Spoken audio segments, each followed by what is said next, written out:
Welcome, everybody. This is the Heat and Magic Assist podcast. I'm your host, Carson, and I am joined by David Wong and Stephen Chang, along with a special guest, Ryan the Cat Katwaroo. What's up, guys?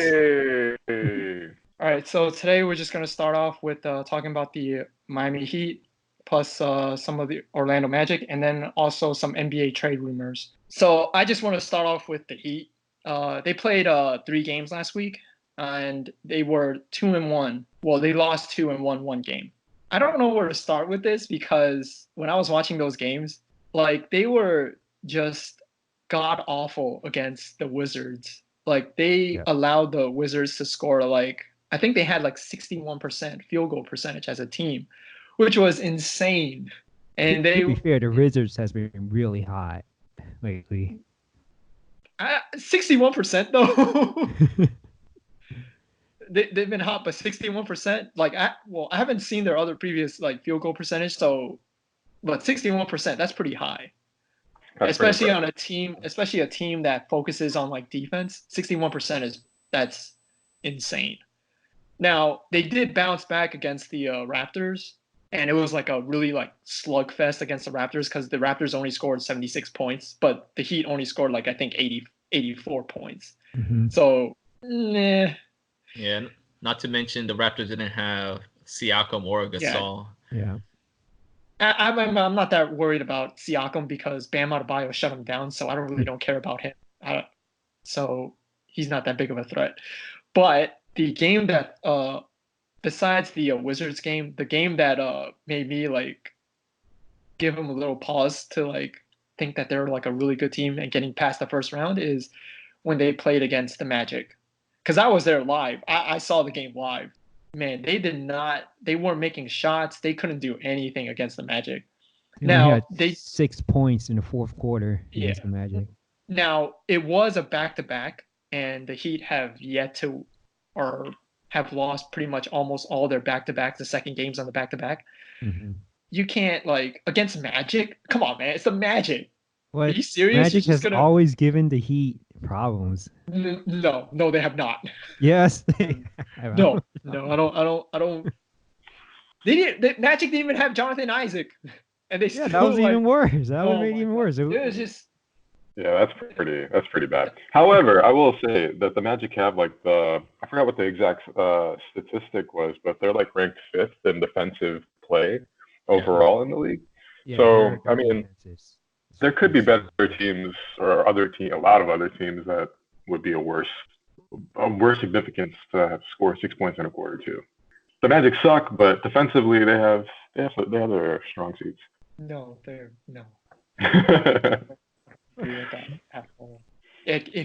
I saw the way they play. They were slow on defense. They also looked dead tired.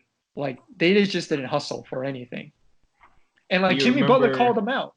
And Jimmy Butler called their first game the night before? Who did they play? Oh, they played the Raptors. Yeah.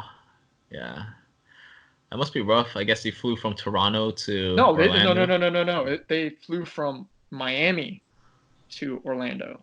So you mean they partied before they went to Orlando? I don't know. I think they just put all their effort into the Raptors game, and then they just took a back seat against the. They got worn down. Yeah. Or maybe they just set their expectations low. They were it's the Magic, chill, and then they just couldn't kick it up in the fourth. Maybe they went to the Harry Potter thing that opened up in Universal. I don't know, but their effort was just not there. Compared to all their other games. I was the only Miami Heat fan on my section. And I was just cheering for them every time they made a shot. I'm yes! So in the fourth quarter, you only cheered 3 times. Yes. I was so disappointed. And just here's some history. Last year, the Magic, every year, the Heat and Magic will face each other 4 times a year. And the Magic actually beat the Heat 3 times last year. In 2017 to 2018, they split it 2-2.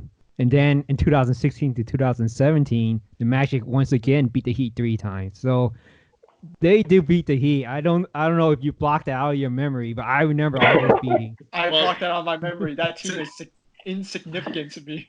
Well, to be fair, to Carson's point, the Heat's team of this year is much better than the Heat that they from the past 3 years. And the Magic have been relatively consistent. And especially last year, the Magic were a playoff team and the Heat were not as good. I think to Carson's point, with the new revamped roster, or I guess not revamped, but just a better way they've been playing, they should have beat. They should have destroyed the Magic. I was expecting like Derek Jones Jr. to like get a bunch of posterizations on freaking Mo Bamba. Oh. Hey, whoa.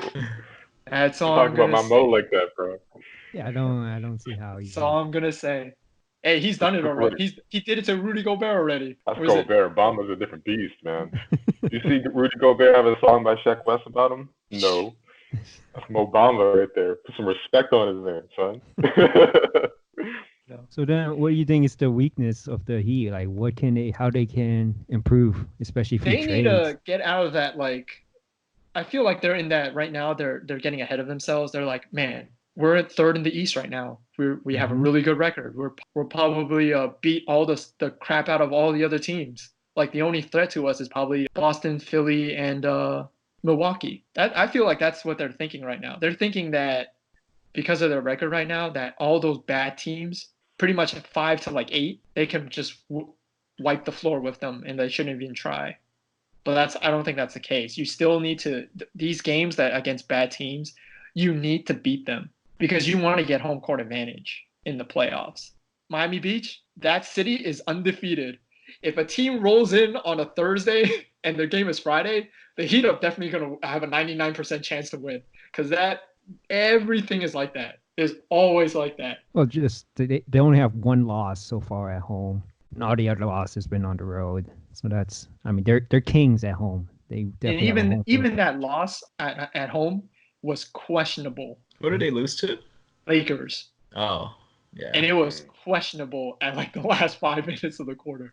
I'm just gonna leave it at that because that's a whole different thing I want to talk about. But there is one good thing that I want to mention about the Heat, and that is the fact that they got rid of Hassan Whiteside because when they beat the crap out of the Blazers, I am so glad that they got rid of Hassan Whiteside. Definitely. I am just so Bam glad. out of bio. Yeah, and that they have Bam instead. I'm so glad because there were so many times when I was watching that game where Hassan Whiteside he is so slow. Yes. He is so slow. Like for some guy who's so big, like he can't like cover any quick center. He can't do it. Even with all that length that he has, he just can't do it. I did see James Johnson playing in one of the Heat's games. Yeah, that's what I wanted to bring up. He played well. That Blazers game, we saw the return of James Johnson, and I think he showed what he could offer, and it really fits into a coach's strategy in that it's just a positionless basketball team. I mean, there was instances in that game where you had James Johnson guarding Damian Lillard, or just switching off into the guards, and he just offers so many defensive versatility and just his playmaking ability. He had some plays where he was bringing the ball up himself. Yeah, and he just adds so much, especially when Kelly Olynyk is struggling a lot. Yeah. He didn't even play in that Blazers game. For this past few weeks, it's been awful. So it definitely much needed playing time from James Johnson. Myers Leonard has been playing more than Kelly Olynyk, which is surprising because Myers Leonard is like a defensive liability. That guy cannot move like laterally at all. Well, Kelly, I've seen babies move faster than him. He looks so stiff. He's pretty big too. He's a big dude, but he looks really stiff. Hassan Whiteside looks so much faster than Myers Leonard when it comes to like moving laterally. So is James Johnson gonna go back to the regular rotation? He's been playing a lot more. He's been playing a lot more though recently. Okay. Because he used to not even like touch the floor, but now he's been playing more. The only thing I never liked this about James Johnson was sometimes he has like those like what are you doing moments, like why would you do that? Yeah, because he's kind of like a point forward, and sometimes he just makes really ridiculous. He forces way too many things when he should just keep the simple play. Well, he's been gone for a while. he's No, probably he's been doing that very before. well. He did it before. I'm sure he'll be able to get it down a little bit since he's probably not going to have as much playing time as he used to. So he needs to get that under check. Otherwise, he's going to lose some of the time on the floor because they got a lot more playmakers now. A lot of people that can handle the ball for the Heat, right? He got Kendrick Nunn, Goran Dragic, Justice Winslow, Jimmy Butler. Tyler Hero even brought up the ball few times. Yeah. Even Bam Adebayo. Yeah, I've seen Bam take the ball. He's really good, man. I feel like he could be an upgraded Draymond Green as his peak. Yeah. Because he's bigger, more athletic, and if he could get a playmaking sense that Draymond has, he'll be right up there. Bam Adebayo did get 11 assists, 11 rebounds, and 30 points. Anyways, that's all I want to say about the Heat. Now we could talk about the measly Magic. Anybody want to bring anything up? I'll just do a little quick review. Nothing about the Magic? Great. For the past 2 weeks. What about any trade rumors you heard about the Heat, though? Like, you want to talk about the trade rumors first? I mean, we can talk about the Magic first before we move on to the I'll be really quick with the Magic. There's really not much you want to talk about the Magic anyway. So just to go over the past few weeks before the holiday break, which I mean Christmas, they've pretty much been 50-50, right? They have been 50-50. They won half of their games, lost half of their games. A couple of notes still. Notable games they won was against Philly and against the Heat. Carson just touched up on why the Heat lost, or our assumptions as to why they lost. Against Philly, that's a pretty big win. It seems like the Magic has something figured out against Philadelphia because that's their second win against Philadelphia. One huge loss for the Magic that was kind of frustrating for me was against the Hawks. I don't know why they lost against the Hawks. That was the same night that the Heat lost to the Wizards. I thought it was such a bizarre night. Like, those two, that should not have happened for either team. And that night, the Magic beat the 76ers. They beat them by 1. And that night, the Heat beat the Pacers by 1. So I thought that was... That's pretty ironic. They're like at the hip, even though they're rivals. But did the Hawks did the Hawks have a 61% field goal percentage as a team? Because that's how the Heat lost. If a whole team scores 61%, yeah, you're definitely gonna win. To be fair, the Wizards are a good offensive team. They're nothing 61% though. They're nothing but offense. If they're left in check, you score. I understand that they're a run and gun team. I've seen that because ever since the Rockets game when they scored like 150 like 140 or something, whatever that crazy amount of points that they scored. It wasn't a usual night. I mean, 61% is definitely abnormal, and it just happened to be against the Heat. So I'm just saying, when the Magic lost to the Hawks, was it like, what was the score though? It's 101 to 101 to 93. The funny thing was Trey didn't even play for Atlanta that game. What? Their leading scorer was Brandon Goodwin, with 21 points. Well, I think what's even more crazy is Bradley Beal didn't play for the Wizards when they lost when the Heat lost to the Wizards. That was their second loss to the Hawks. The Hawks only have 8 wins for the season, but 2 of them against the Magic. Yeah, that's another thing I wanted to point out. The Hawks have the Magic's number for some reason. What? Anyways, just going along with the Magic's recap, the Magic they're pretty predictable except for those few games. They win games they should win. They lose games they should lose. So like the upper echelon Western Conference teams they lose to, and then obviously they win against the weaker teams. Just some quick notes. Jonathan Isaac got injured January 1st. He had a severe sprain and bone contusion on his left knee. I think he had a hyperextension during the game, and he's going to be out for 2 months. Good news is that there's no structural damage, so he should be back healthy with no complications, hopefully. Markelle Fultz had a pretty big game 2 nights ago against the Nets. His biggest, most amount of points he scored was 25 in that game. And he kind of... that was really impressive. Yeah, he kind of saved the game for the Magic. There was a point where the Nets were kind of making it more competitive, and Markelle Fultz stepped up pretty big. And with that win, the Magic are in the 7th spot in the East now. They passed the Nets for the 7th spot. Yeah. Bring the Celtics on. Bring them on. So, yeah. Anything anybody wants to add to recap for the Magic? I just wanted to add, Markel was super impressive. I think the coach kind of communicated that they needed, since Isaac went down and thankfully no surgery is needed. I think he took the cue. They've been telling him to be more aggressive the last few weeks. And I think we saw that a couple nights ago. And I do think it's something, I mean, he's kind of hit or miss. He doesn't have that 3-point shot anywhere to being ready yet, but I think him penetrating, getting to the rim, that's where he shines right now, and I think he can get there anytime he wants. So if he keeps playing aggressively, it looks good. I think they can maintain like 7th or 8th seed, whether or not they get past that this year, past the first round. That's questionable, but hopefully Isaac gets back and, he gets back into the rotation, everything works well, and they kind of regain their chemistry by playoff time. But a really, really good look for Fultz out there. I thought it was really impressive. So promising as a Magic fan. Yeah, I agree. I think even I wasn't a big fan of him coming into the Magic, just the way they got him from Philadelphia, but he's been a very pleasant surprise. The best thing about him is his listening to his after-game interviews with the reporters, the local reporters.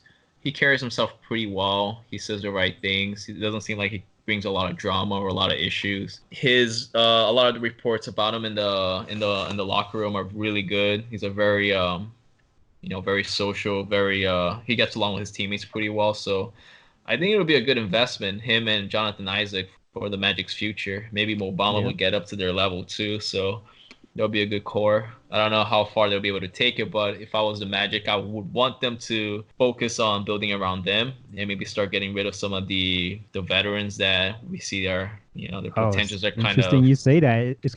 You're kind of implying you want them to tear it down. I do. Which leads us to talk about potential trades, even if I don't know if the Magic are going to make any trades, but we could talk about some possibilities that you guys would see for the Magic.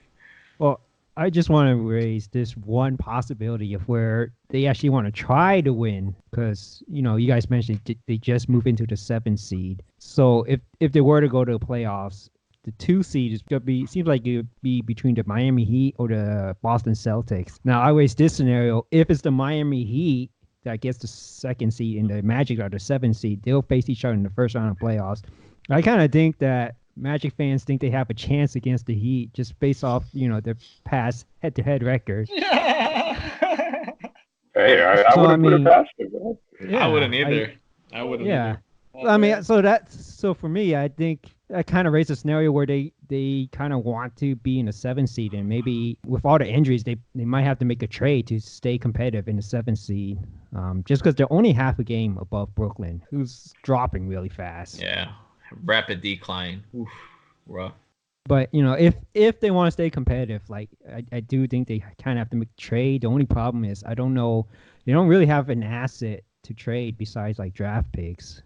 Yeah, I don't think there's any indications right now coming from the front office that the Magic want to make any moves right now. I saw a whole bunch of rumors online with people speculating Fournier might be shipped out, but what's that?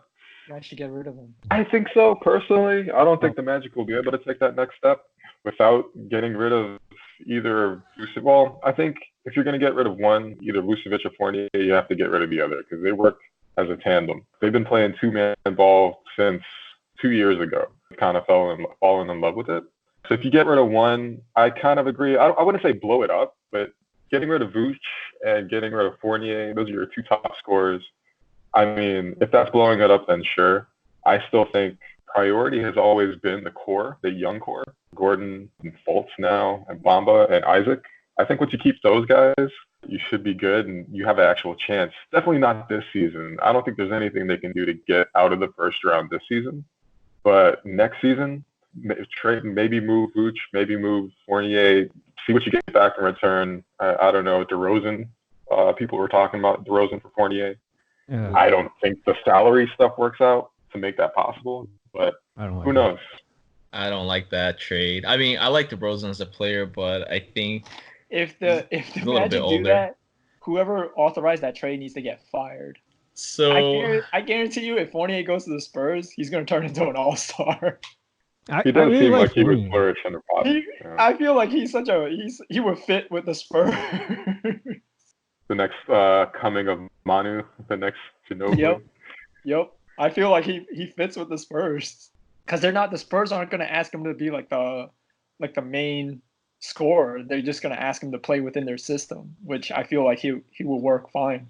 Let me ask you guys this: if you're the general manager for the Magic, given the roster that it is right now and your expectations for this season, would you make moves to upgrade the roster, building around that young core now, or you just wait till the offseason starts and then you start signing new players that are out of contracts? So, for example, I think Evan Fournier, this is his last year unless he's opts in for his final year. Yeah, or he is has a player option. So he has a player option, right? Which we're all expecting him to decline and go into Yes. free agency, right? Right. If that's the case, as a general manager for the Magic, you want to get something for his contract. So you want to pursue trades aggressively. Is there anyone out there that you guys think would be a good fit? There's only one trade, but because I was reminded of what he did, because Kyle Kuzma also wants to be the Lakers are trying to look to trade him. If Kyle Kuzma never made that comment about Orlando, then I feel like Kyle Kuzma to Magic would be a good fit. His salary won't match up though. That's the only issue. And honestly, I don't think it's a good fit because the Magic already have enough people that handles the ball. They don't have enough scorers. Well, let's put it like this: if you're gonna develop Markelle Fultz as a primary scoring option, which I think that's what the Magic would want, I would want someone like Kyle Kuzma, who still has a lot to prove, and I'm very questionable about his personality and demeanor, given the fact that he doesn't even like Orlando for some personal reason, or that's what it seems like. I don't think that's a good idea. He's afraid of obscurity. I think the Magic have enough young players that they need to build confidence in, and that requires a lot of ball time. I don't think bringing in another young player that needs the ball is going to do the trick. And not only that, his contract is just really hard to make it work. So I would veto that. But anyone have any other options? Because I do want to bring a possibility, but it's a little bit out there. But I want to hear what you guys have to say first. Well, just for me, I think they should try to tear it down. Or will you guys discuss trade either Fournier or Vucevic? I think they should try to trade Vucevic just because he has 4 years. He's the highest paid player. He's getting paid $28 million. And not only that, I think they're one of the slowest paced team in the league. And I think it's because Vucevic right now is their best player, but he slows them down. And if you get rid of them, I would like to see them pick up the pace because I think that would really help the personnel they have. I think it will help Jonathan Isaac. It will help Markelle Fultz, help Aaron Gordon. I feel like their play style is really suited for a faster pace type of gameplay. So I was thinking destination for Vucevic it's just because there's rumors of Andre Drummond going to Atlanta. The Hawks are interested in a center. And the thing is, they make the same money. Andre Drummond also makes $28 million. They're completely opposite players, really. Drummond is more defensive. Vucevic is all offensive. I think the Hawks needs more of a defensive center than an offensive one to pair with Trae Young. If for some reason the Hawks, I don't know why they want Andre Drummond, or I don't know why they're trying to compete this year, but if they don't get Andre Drummond, I think they should try to get Vucevic. And the Orlando Magic should trade him. If all the Hawks offers like expiring contracts and maybe a pick, they should probably do it just to get out of that contract of Vucevic, and just I would like to see them run faster and maybe play Jonathan Isaac at the center position sometimes as well. Wow. I think the issue with the Pistons, I think the issue is not the Hawks, it's the Pistons. Blake Griffin just had knee injury, or knee surgery is gonna end his season, so the Pistons are complete rebuild mode. I would think so, yeah. So they definitely need the picks they definitely want picks, and the Hawks have plenty of those, I believe. Right. I don't think the Magic are in a position for that. And so if I'm thinking from the Pistons standpoint, the Hawks seem to be a more favorable position to make the trade with the Hawks. I don't know if I said that right, but I think the Pistons are more likely to pursue the Hawks just because they have more to offer, not necessarily because of what the team needs. I mean, I don't agree with the Hawks getting Drummond. I'm not really a big fan of Drummond. When you say he's a defensive-minded center, More so than offensive. Yeah, I guess exactly. He's just kind of a rebounder from what I see. Sure. Yeah. And he doesn't really have a particular set of skills except for rebounding. But I do see him as being a very good fit if he gets paired up with Trae Young, because Trae Young is such a great ball handler. He can penetrate, create plays out of nowhere, pick and rolls, drive it in, whatever, right? And so he could set Drummond up a lot. But in the end, I don't think it's going to get the Hawks anywhere. Right. But there's just rumors out there saying the Yeah. Hawks. I think they want to do it to keep Trae Young happy because he doesn't like losing so many games. But and the Hawks have been getting so many. They have so many young players. If they keep getting more and more young players, it comes to a point like, what are they trying to do? You know? And then, like you said, the one bright spot they have is Trae Young. They keep trying to get more and more young assets to try to find something for them all to click. Is just a crapshoot. It's never gonna happen. You know, it's gonna take a very long time, even if at that. And then by that time, Trae Young's probably like, I'm out of here. I'm just kind of replying to your proposition. I don't think the Hawks should do it. But if I was the Magic trying to get Drummond. Oh no, not the Magic trying to get Drummond. Okay. It's the Hawks are trying to get Drummond. But to me, I think because they make the same salary, I just think Vucevic is a better player than Drummond. The Orlando Magic should offer Vucevic to the Hawks. Ah, okay. I see. I misunderstood that. But yeah, that makes sense. Yes. I was like, don't bring Drummond to the Magic. No. I think a fan of that. Well, I told you why they need to get rid of Vucevic. It's just, try a different lineup, try a faster pace lineup, and just to get out of his salary. He's 4 years salary, so. Yeah, fresh new salary. Yeah. I do think he deserves that salary, though. I mean, I agree. But he is the number one player on the team. If they do get rid of Vucevic, I mean, I think they're -5 or -6 with him off the court. It's like, yeah, he slows. He's because he's a big guy and he's like typical like back to the basket kind of player. It does warrant like a slower offense. Right. But I don't know if you've seen the Magic when he's on the bench. Somehow they're even slower. Like it's kind of crazy. Like because they don't know. No one wants to take the shot. They all hesitate. They second guess. And then it's usually like just based on the eyeball test, just watching the games, it usually comes up like 22 seconds, 23 seconds into the shot clock when they finally take the shot. And that's with him on the bench. I think it can still work with him on the team. Once again, if Fultz does what he did a couple nights ago and pushes the ball, I think that like could keep defenses on their heels. It's just him being aggressive, man. And if you do deal Vucevic out, you got to make sure. I don't know who they would get for him, but you got to get something good because I can say, like, from a Magic fan perspective, like, we've waited so long to just make the playoffs. Right. Going back a step would hurt so much as a fan. Like, whatever the front office does, they have to be super careful. I was thinking they could go after someone to stretch the floor. I think that's what they need. A decent shooter. I was actually thinking of an old Magic guy, Ryan Anderson from Houston. I was thinking, like, he's cheap. I think it's actually doable. Like, they would actually give him up. Unfortunately, the whole Alfredo Amino thing did not work out this season so far for the Magic. And so I'm thinking he can kind of fill that role, that forward role, kind of stretch the floor. I don't know. That's just one of the players I was looking at when I'm looking through the list. I like it because they don't have to go for anything to pick him up. Exactly. Well, he's literally free, right?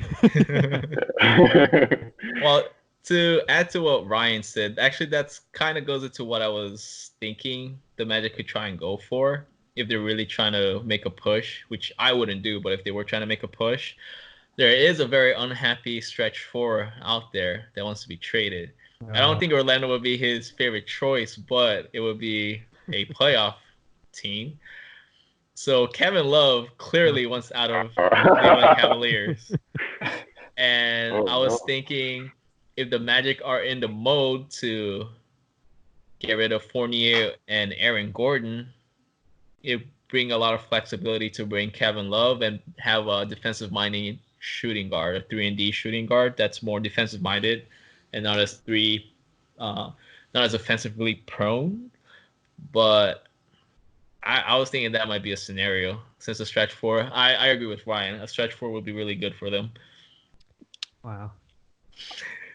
I don't know about that. Silence. That's another Cleveland situation happening all over again, in my view. I don't know. I just don't think the Cleveland situation is Kevin Love's fault, and I think that's why he's unhappy. I don't think he'd act the same way here with the Magic. I feel like they should just try to do this with the Lakers, man, and just try to get Kyle Kuzma. I don't know how they would though. It's nearly impossible. Well, if you do you see what happened? Like, do you guys know why the Lakers are trading him? I don't think it's because honestly, I don't think it's because they're trying to just get assets for him, or like he's the only. Well, regardless, I feel like LeBron wants to get rid of him. Well, regardless of the rumors, it doesn't matter because regardless of the rumors or why the Lakers want to get rid of him, it doesn't mean that every team's gonna want Kyle Kuzma. He doesn't fit in every team. It's not like every team. He's not that good, or every team was like, please let me have Kyle Kuzma. Like, he's not that good of a player. Like, yeah, but I feel like he's a better option than Kevin Love. He has potential. He's not getting a lot of minutes. You guys are you guys trying? I guess what I'm trying to say is, are you guys want to stay as a 7th seed in the playoffs and just get into the playoffs and then get kicked out in the first round, or are you trying to build for the future? Like, what are you guys trying to do? Like, if the Magic are trying to build for the future, they shouldn't get Kevin Love. Why not? How old is he? He's like what, 30? He has a 4-year contract as well. Well, so the reason why I mentioned him partially is because his contract will be lined up with Vucevic. If Vucevic is going to be there, he's going to be part of the build, right? Unless you think of getting rid of him. But if he's going to stay, you need someone that complements Vucevic, and his contract lines up with Vucevic's contract. Mm-hmm. Not only that, if you bring in another younger player, and I kind of alluded to this before, you don't want to keep adding younger players that are going to need the ball to develop. You want to add veterans that know their roles and can play a specific role. You don't want to have you can't commit the ball to another younger player and hopefully he'll develop with just like 15 minutes off the bench. Okay, well, I guess this comes up to my point. Like, what do you think the Magic are trying to do? Are they trying to just stay in the playoffs and get out of the first round? Well, are they trying to build for the future? Like, because right now, even if you get Kevin Love, I still don't think you're going to get past the first round. I agree. It depends. I don't see them winning, but if they want to make a move to change a roster up, it's something they might want to pursue. Like, the whole reason about the Kevin Love thing is adding a stretch 4 next to Vucevic would be very beneficial. But then I would think they have to give up Fournier and Aaron Gordon. And then I'm not really sure who they want to bring in as a shooting guard. But if they're in a actively win mode now, and they want to make a move right now before the trade deadline comes up, I think Kevin Love will be. I think it's someone they should consider. But I think it's an interesting proposition because they're not gonna get anywhere. I agree. Like, I think they should just rebuild from the right now if they can. Just build around the. I don't consider Aaron Gordon part of the building foundation. I think they should be. I don't think you should trade him this year though. His value is so low. Yeah, I think they need to figure out what they're gonna do. But if they do decide to go and push for playoffs, I do think bringing Kevin Love will be an improvement over Aaron Gordon and Evan Fournier. I feel like you're giving up too much for Kevin Love. He ain't that great. It's just his contract. Vucevic's contract actually decreased year to year. Kevin Love increases year to year. Yeah. So that's not good. And I think like Vucevic, they're best, like him and Fournier are best friends in the locker room. Like, they go out and eat dinner. I think it's like at least 3 times a week. They know each other inside and out.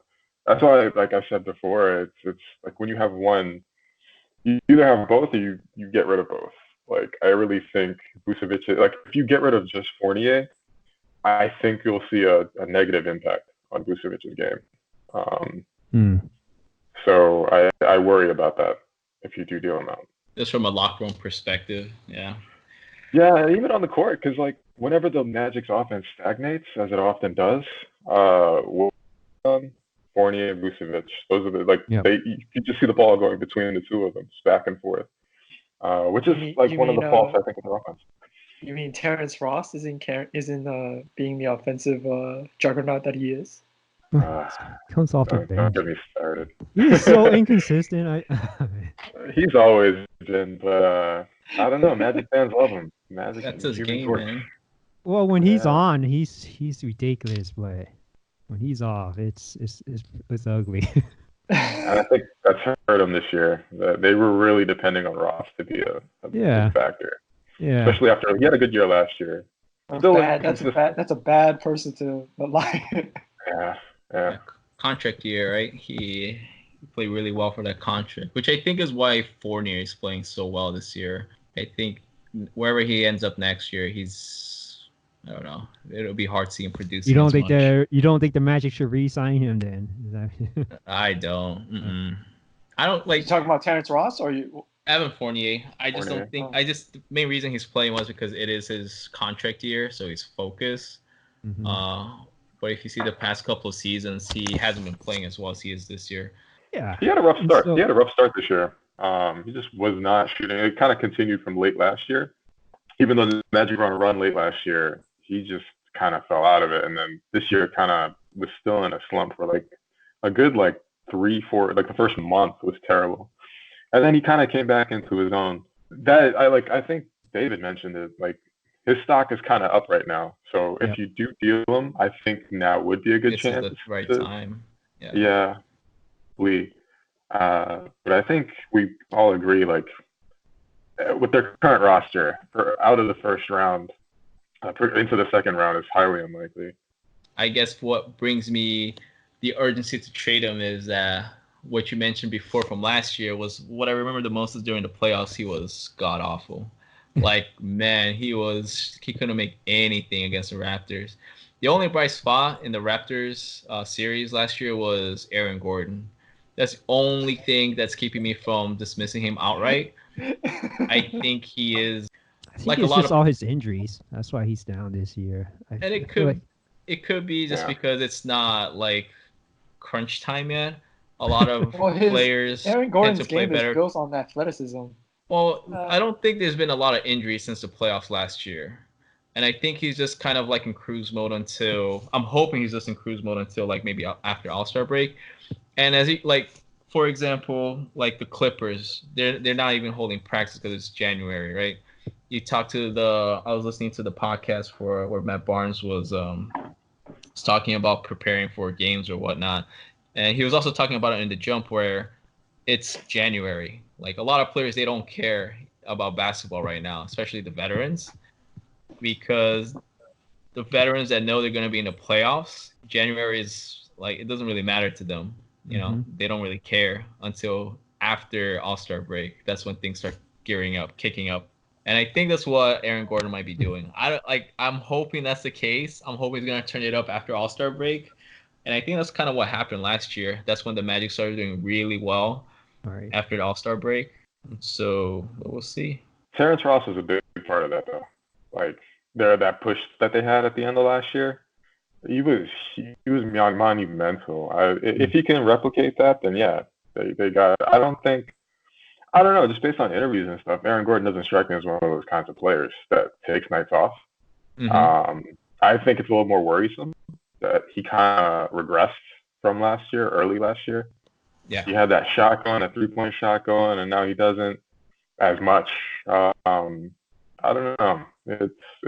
I'm kind of worried. I'm feeling like he hit a ceiling, which isn't necessarily a bad thing because he's pretty consistent, 9 in, 9 out. Yeah, he's not going to get you 20-something points, but he'll be active. And then playoff time, who knows? Maybe he'll show up again, but we'll see.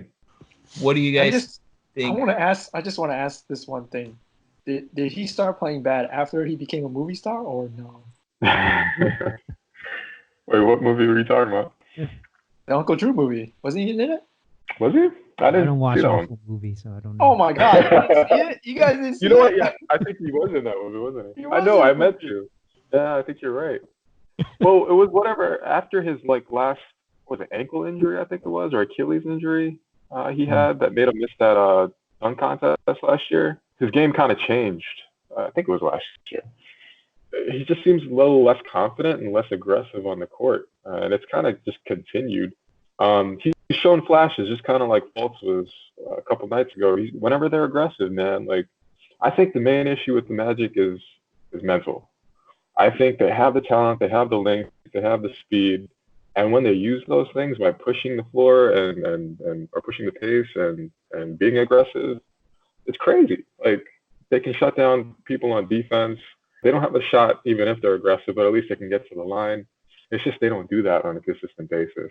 I don't know how to get them there. They've been like that for a couple of years, but the talent's there. The talent's there. That's why, like, when we're talking about trades, I don't know if there's many other options out there. Because Vucevic is an all-star player. I mean, he's giving you 20-something points a night, double-doubles. Yeah. Gordon, Realistically, same thing. Yeah. Realistically, if they're not taking it, I don't think they make any trades. I don't see what could they trade. It's tough. Yeah. It's one of those perpetual, like, stuck in the middle kind of syndromes that a lot of teams find themselves in. Yeah. It's like watching a NFL team being 8-8 every single year. Miami Dolphins, but let's not talk about that. Well, that's why I think they should tear it down, especially if you guys don't think they could re-sign Fournier. They should definitely just. I will say this. As a Magic fan, I'm happy where we're at. I would take middle of the road knockout in the first round any day. I can see that. And I think that's why they re-signed. They gave those contracts to Terrence Ross and Nikola Vucevic because they finally started winning. Yeah. It's fun. It's a lot more fun to watch. I'm actually watching like Magic games now instead of like a couple of years ago. It's like I don't care. All right. Well, I'm gonna end this whole Magic trade scenarios and go to another trade scenario for another team. Mm-hmm. Just because we've been spending a lot of time talking about that trade scenario. But if you guys were Elton Brand, the general manager for the 76ers. Mm-hmm. Oh, I like where this is going. Would you guys trade Ben Simmons? Ooh. Oh. Interesting. There are rumors out there. The Warriors are trying to pursue him, and that the Warriors would send D'Angelo Russell for Ben Simmons. Oh, hell no. Veto it. You don't have Veto. that trade. Veto. I wouldn't do it. You don't think the Russell would fit better than Ben Simmons? I don't think Russell, his talent matches Ben Simmons at all. Wait, that's my opinion. You don't think D'Angelo Russell's skill sets matches Ben Simmons? In what way? You mean like he is a poor man's Kyrie Irving? Oh, I see. You're saying that Ben Simmons is too good compared to D'Angelo Russell. He is too good. Yes. Okay. There's no way that you should do that. If he does, that guy Elton Brand he needs to get fired. Well, it's something that the Warriors are trying to pursue, rumors wise. I wouldn't do it. He will probably fit the team better, but if you want to just straight up trade him and then Ben Simmons, no. Yeah, I agree. I think Ben Simmons right now how much. the 76ers are built, I'd rather trade Joel Embiid than Ben Simmons. I want to say that right now. That's my hot take. There you go, boys. It's very hot indeed. Well, what is their problem? What is their issue? How the team is formed right now, though. The team is formed right now. I would rather trade Joel Embiid than Ben Simmons. Wow. So the issue with Joel Embiid and Ben Simmons is that they just don't match skill-wise. Joel Embiid is a low post player, right? And he needs to be surrounded by shooters. Ben Simmons is the anti-shooter. He does not take shots, period. And the coach has been trying to get him to shoot.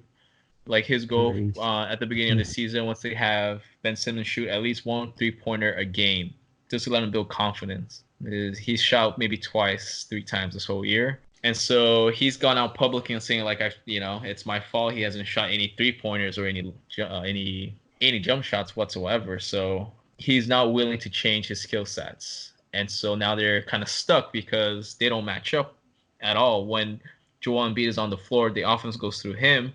And then Ben Simmons just standing there. Like he's kind of like the awkward duck sitting outside like, okay, what do I do? He can't is pretty much 4-5. And so, like, what do you do with that situation? Do you trade him? Maybe take Carson. You keep. I don't know. Like, I would rather keep Joel Embiid, even though he's more injury prone. I think is a much better player. I think they need to trade Al Horford. He's I don't think he matched well just because his best position is the center position. Yeah, especially at this point in his career. Like, maybe when he was just out of college, a power forward would make sense. Mm-hmm. Now he's just, I think that was a big miscalculation. I thought it was a good trade. I thought so too. I think it's good in the sense of if they get matched up with the Bucks in the playoffs. Mm-hmm. Because they need his defense to slow down Giannis. But, like, the 76ers are so shallow. Like, they don't have a bench. Their bench is horrendous. And Josh Richardson hasn't been shooting well at all from three. Tobias Harris has been pretty decent. But that's it. That's the only decent shooter they have. And he's not even like a pure 3-point threat. And so they're kind of stuck. Neither is D'Angelo Russell. Well, he can shoot a lot better than Ben Simmons. He's at least willing to shoot. But anybody can shoot better than Ben Simmons. Ben Simmons hasn't even attempted any shot. So you can't really say that. I mean, they could pick up a guy from the street and it'd probably be a better shooter than Ben Simmons. Yeah, but at this point, they need to complement Joel. The plan is to complement Joel Embiid. That's clearly what the Sixers want to do. So if you're in Elton Brand's position, how do you maximize that, given your assets that you have available? Who would you get? I mean, I already gave you my take. I don't know if anybody else has something else to say, but I wouldn't trade Ben Simmons. His talent is much better than D'Angelo Russell. Like, it can't be a straight up trade. I think Carson, and like he's an immense talent. Simmons, to trade that away it's hard. I can see that being like a super difficult decision for an office to make. You can build a team around Ben Simmons too. It's the same thing. You can build a team around Joel Embiid. They both can be for a franchise. Like, don't get me wrong. Ben Simmons is like, I really like his game. It's just that you can't have both. And so what do you what do you do as a general manager of 76ers? Like, you cannot have both. So what do you do to fix that? That's the issue, right? I mean, it doesn't have to be D'Angelo Russell, but that's just a rumor, right? But if you're in Elton Brand's position, like, what do you do? Like, who do you trade for, even if you're willing to trade? Or do you hang on to the talent and hope that they figure it out? The one I've seen floating around is probably like CJ McCollum, just because he's a pure shooter. I don't know if that works. I don't think it works salary-wise. Well, they're not going to take Simmons for him though, because they have Lillard, right? Yeah, but they can switch them both around. They can switch them both around though. They can put Lillard at the 2, playing at the 2, and then Ben Simmons playing at the 1. Instead of Lillard bringing the ball up, Ben Simmons can bring the ball up. I mean, because CJ McCollum's a shooter, they don't need him to bring it up. Yeah. And I agree with that. If that trade, you still need to get something else besides it still can't be a straight up trade for Ben Simmons or CJ McCollum.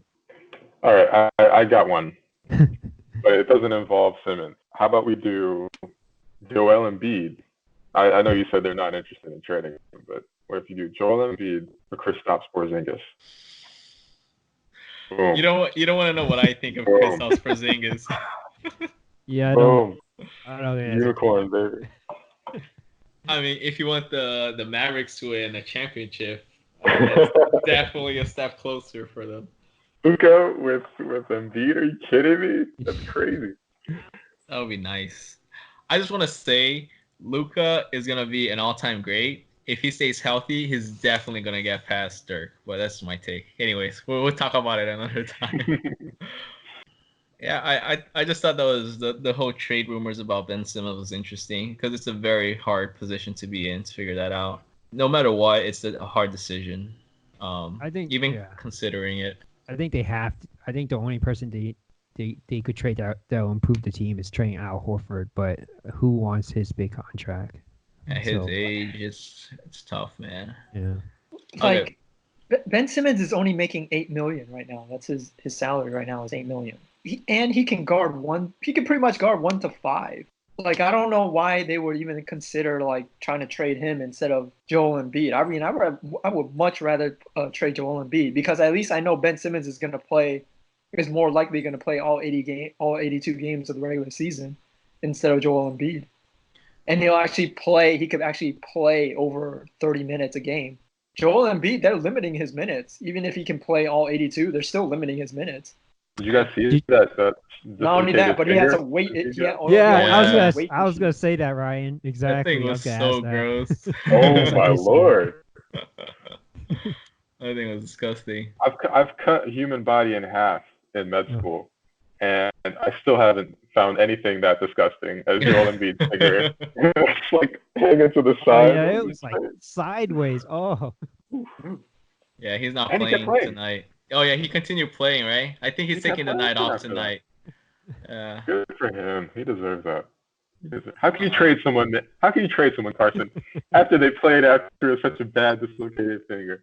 Come on. I really don't care. I care about if I'm trying to build a team, I want to make sure my players can actually play.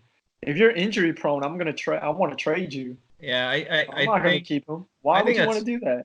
I think that's fair. I do think Joel Embiid brings enough wins per game to warrant him over Ben Simmons, but I mean, it's a fair point what you're saying. I think it's just that they're stuck together, at the point, and I think the team has been built around. I think the team has been built around Joel Embiid. I think if Joel Embiid was to leave now, as is with the roster, I think they would tank like horribly. But anyways, I wanted to bring one last rumor because I know we're kind of going over time, but one last one I think is very interesting. I think you're all gonna like this. Okay. One of our favorite players, everyone's favorite players, Karl Anthony Towns, has been rumored to want out of the Timberwolves, even though he just got paid big time. And so apparently the Suns are trying to pursue him to pair him up with one of his buddies from Kentucky and Devin Booker. So every trade scenario would obviously have to include DeAndre Ayton. Right. But I'm not sure how the numbers would work. But the prospect of Devin Booker and Karl Anthony Towns playing together, I'm actually not a fan at all. Well, I don't know what you guys think. All I know is all opposing teams, they're going to score 120 each game. 120? I think you're being modest there. Okay. I'm sorry. 150? I don't know. Like I like him offensively, but I'm very defensive minded when it comes to winning championships, and so I don't think they'll get far at all. I don't even think they're gonna make the playoffs with that kind of a team. It's gonna be like taking the turnpike to the basket. It's like an open lane to the basket. Ain't nobody gonna stop. Karl Anthony Towns ain't gonna stop anybody. Well done, Carson. Well done. Like that's all I'm gonna say. That team, if both of them, you're gonna have two defensive liabilities instead of just one. Well, to be fair, Devin Booker's been playing much better defense since Monty Williams came in. No, like legitly, like he's been playing much better. Not only that, remember the same thing about James Harden. I'm not. No. Like I mean, you haven't seen him play, so you can't really make that comment. But not to mention not only his defense has been getting better, but he's been passing a lot better too. I think he's averaging 6.5 assists per game. Oh, interesting. Which is huge improvement. So they're improving. They're kind of on they're not playing too well. They've been losing a lot the past few games for the Suns, but I see them as they should be thinking in how do I make the roster better so I can keep Devin Booker, unless they're going to give up on him. So they need to pursue someone, and there's no better way to keep someone around than to bring in their best friend, even though they might not get wins, in my opinion. If we bring his best friend in, I'm sure Devin Booker would want to stay for at least those years. I mean, I agree. That should be their priority right now. I don't think they can get anyone remotely close to Booker. So if they lose him, where do you go from there? He's got to start over. Yep. It's interesting. I mean, they could make a trade where it's just because they have Tyler Johnson, his $19 million contract. That's another name that's included. Yep. Yeah. That's actually really interesting. I think the Timberwolves are done. Now it's a matter of the general manager having the balls to actually pull the trigger, because I mean you're literally talking about trading a franchise player after you just gave him a max salary. Honestly, if Phoenix give Tyler Johnson, Ayton, and then picks, I guess why not? You could just rebuild it around DeAndre Ayton, right? I think the Suns would definitely do it, but I don't think the Wolves would be very willing to do it just because it's huge. Like Karl Anthony Towns, as much as he's now like a superstar, he is kind of that. He is a franchise player, and then you're bringing DeAndre Ayton, who was a first round pick, but I don't think his ceiling is as high as Karl Anthony Towns. Oh. I mean, it's still, and then you're stuck with Andrew Wiggins, right?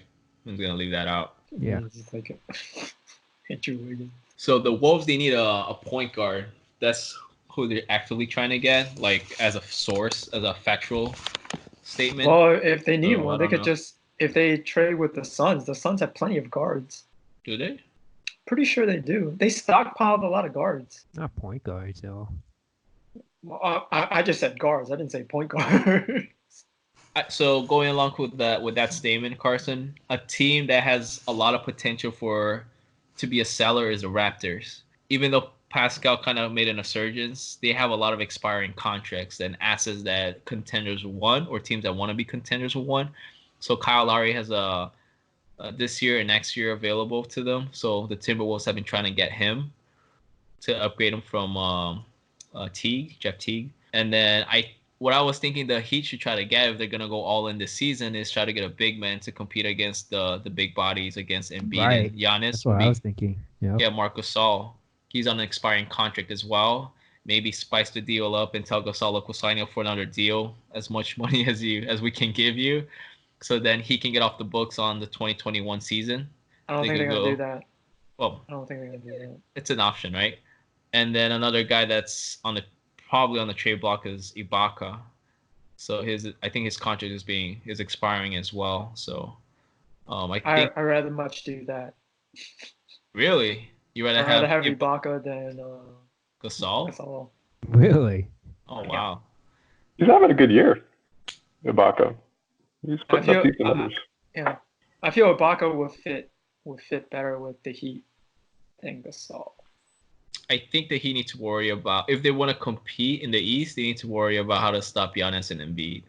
I think that's their biggest puzzles. Yeah. With how the 76ers teams, let's just say the 76ers leave the team as it is right now, the Heat they can probably knock out the 76ers. They already beat them once in the regular season, and they plan to play zone. But I mean, if they keep the team as it is, they're I feel like they could knock them out because they have no shooters whatsoever. I guess you think about percentages, right? If I can increase my percentage, yeah, I think that too. And if you want to increase their percentages to beat like someone that has their big man dominant, bringing Marc Gasol would increase that percentage, especially Marc Gasol. I don't think it's much that obvious as Carson's making it seem. Like he's making it seem like they have no chance. Like I don't think they have any chance at all. The 76ers. It was like they can't even beat the Orlando Magic. No, I think your homerism is coming out, man. They're not that. Embiid dominated in that one game, and they almost beat the Heat. The Heat had to do some crazy miracle shots to even had a chance to win. But that's my point. That's my point, though. Like the Heat have nobody to stop Embiid, but they were still able to have a shot to win the game. Like, but you would want to better those odds, right? If you have such a dominant player, you should be able to beat the other team when the other team has nobody to stop you. The other team had to use zone defense. They had to cater towards Carson. I hate to break this to you, man, but that is homerism logic. That makes no sense, dude. You want to better your chances of winning, right? You don't want to just assume like, oh yeah, we beat them even though we should have lost. Like, yeah, that's we go along with that train of thought to the playoffs. That's not the main reason why I don't think the Heat are going to do that. Right now, Pat Riley has already said that the whole point of keeping the salary open right now to the max is so that they can sign a max player in 2020. Yeah, 2021. Marc Gasol and Serge Ibaka are expiring. They're expiring contracts. We literally just said these things like very clearly. I still, but who are they going to give up though? They don't have know. that much space. They don't have much space right now either. Really, the only asset they could trade is Kendrick Nunn. That's I wouldn't the only trade him. asset. Oh, that'd be interesting. But For the Raptors, the problem is the Raptors have to take bad contracts back though. Yeah. I don't think it's enough for them. I don't see how it's possible unless the Heat includes some kind of pick, which they don't have a lot of. Do they have any? Are they allowed? They do, but I think it's they don't have a lot. Really far in the future, I think. Yes. They need to save them because their big goes to 2021. I mean, realistically, I don't think the Heat make a trade. I don't see how they could. I don't think they're gonna make. Because they have to give out bad contracts. Yeah. I think the Clippers should go for Gasol. If there's any team that needs to get a big guy, I think it's the Clippers. They really need a defensive big guy. But anyways, I'll just leave it at that. I think for me, the most likely trade I see happening, just because this year there's so many big contracts, it's hard to make the trade work. But one trade I think that could work is Derrick Rose for Detroit Pistons, only making $7 million this year. If there's a trade involving him for Kyle Kuzma, it could work. Just because his salary is small enough. If the Lakers include Kuzma and DeMarcus Cousins, that's crazy. You know, like I really like that. Like the Lakers would have LeBron, Dwight Howard, and Derrick Rose. Like during their heydays, those were the guys.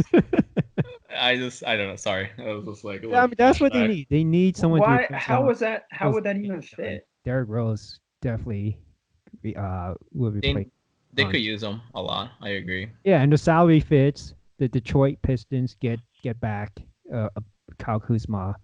So I don't know. I think that's the most likely trade to happen. Otherwise, I don't see any big trades happening. I don't even know how Derrick Rose is going to fit in that team. I would think he'd be the sixth man. He's sixth man. Yeah, he would have to come off the bench. Yeah, I mean he's sixth man right now. I mean his injury history. I think he's best served. He's not a starter anymore. He's best served coming off the bench. So David, when you said that the Lakers are already injury prone right now, you want to add another injury prone player on top of a already injury prone team. Their options are very thin, really, just because how their salary is structured. They don't really have a lot of choices.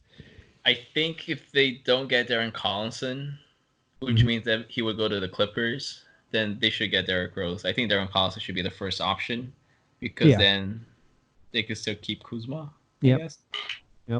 But then second option should be Derrick Rose.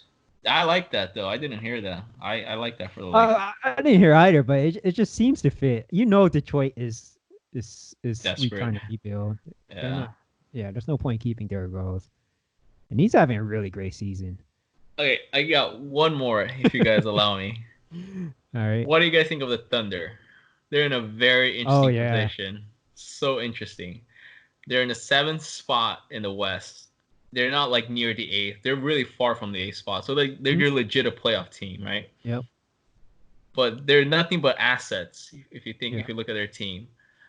But their combo of Dennis Schroeder, Chris Paul, and Gilgeous-Alexander is giving teams like a really hard time. And they're getting a decent amount of wins, right? But if you're Sam Presti, you're the general manager of the Thunder, you have bajillion first-round picks. You know, like, what do you do? Like, you have all these assets that you could trade and get, like, I don't know, like, they have so much flexibility, you know? They have control of their own fate. If they want to go for it, they could make a bunch of trades and beef the roster up. Or they could just choose to get even more assets to, I don't know, do something with them. Like, what would you guys do? It's like, I don't know what I would do given the situation. Absolutely nothing. I kind of have to agree. I just because their assets that they have, they're so big. Their contract is so big. I don't see how they could take back. How could they not take back bad contracts in return? Not even that. But if you look at all the top teams in the West, I don't care who the Thunder add. I don't think they're beating any of those top teams. Mm-hmm. I think people are saying that the Thunder have a very good chance of beating the Nuggets. I can see that. And I'm not counting the Nuggets. I'm talking about the Clippers and the Lakers. Well, like the Thunder are definitely not gonna get anywhere, right? They're eventually gonna lose in the playoffs, but they could cause if you're a fan, if you're thinking about the fans' perspective, and you beat the Nuggets in the first round, that's huge, and you still got all those assets, right? But then as a general manager, like, what do you do? Like, do you want to keep a competitive team for the fans, which I think is important because they're a very small market team. You don't want to start losing that fan base, and then all of a sudden your team is moving to Oklahoma City, right? Kind of like what Seattle went through. So, but then you want to try to maximize what you have, like Chris Paul, right? He's old. He's not gonna after this contract. He's pretty much done with his career. So, as hard as it is to trade him now, if there is an opportunity to trade him for something, would you do it? And then lose a chance of going deep into as deep as you can in the playoffs? Or Steve Adams, right? There are a lot of teams that will want Steve Adams. Would you trade him? Even his contract? Steve Adams? There's a lot of teams that want Steve Adams. No, I'm saying, but even with his contract, they would still want him? Yeah, they know his contract, yes.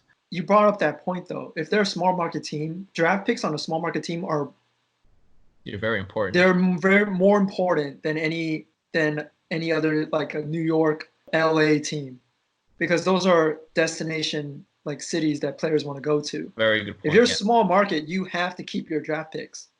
You're not going to win in the free agency. Mm-hmm. Like, come on, let's be real. Let's be honest. Well, exactly. If you're a small market team, you are not going to win in free agency, no matter what.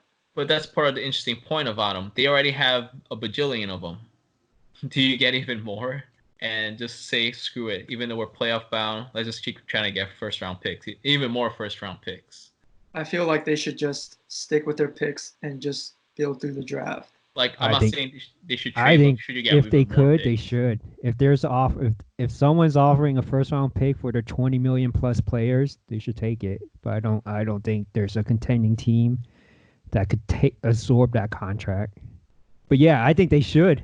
If there's offer for a first-round pick, they should. They definitely should. I think it's interesting because... Wait, David. You're talking about dismantling their team, or you're talking about trading their draft picks? I'm talking about, because their trade piece are basically Chris Paul, Steven Adams, and Denaro Garnari, who's a free agent. I agree with you then. I agree with you. Okay. Yeah. All right. I think it's tough because I think the Thunder want to keep their fan base happy. I think they're that kind of team. And so I don't think if they're playing well, they're going to make the playoffs. I think they would. I would predict they're not going to change. They're not going to make any trades unless it's an unbelievable trade. Like Sam Presti always makes great trades, right? Yeah. So they're doing a lot better than they expected to. And it's like, that's something I don't think you want to let go of. It's like you're beating expectations. Everyone was expecting a really terrible season. And you already got paid, right? Technically, you already got paid. Like, for all these trades for your team to be not expected to do good. He already got a haul for all these players.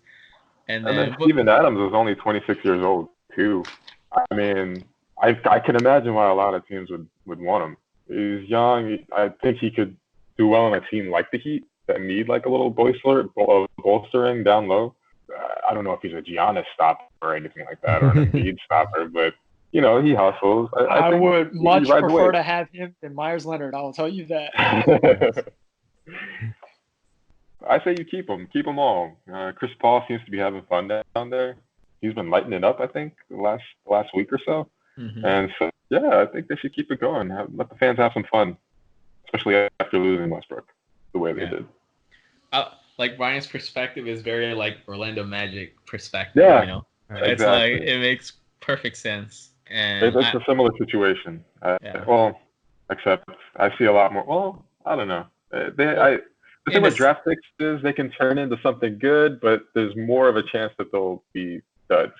You know what I mean? Like, they're important for us. Steven said they have a comfortable lead over the A seed.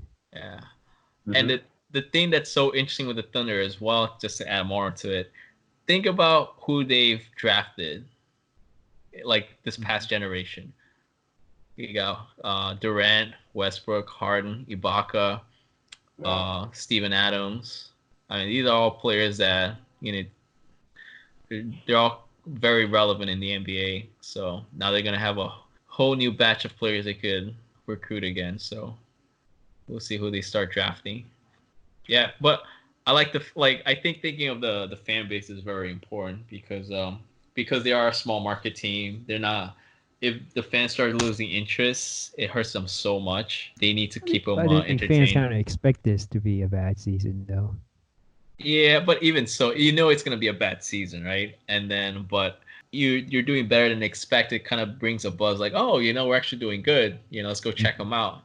I remember like when the Hawks were like awful back in the late 2000s, right?